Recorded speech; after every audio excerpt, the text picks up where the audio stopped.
Komisi Pemberantasan Korupsi atau KPK menegaskan bahwa perceraian Ridwan Kamil dengan istrinya Atalia Pararatya tidak akan mempengaruhi penyidik kasus dugaan korupsi Bank Pembangunan Daerah Jawa Barat dan Banten atau Bank BJB.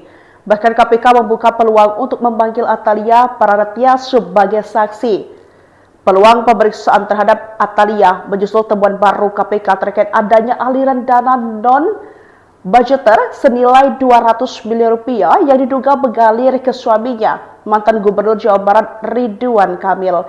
Pernyataan ini disampaikan menyusul posisi Ridwan Kamil sebagai salah satu saksi dalam perkara dugaan korupsi proyek pengadaan iklan Bank BJB periode tahun 2021 hingga 2023 yang saat ini tengah ditangani oleh KPK.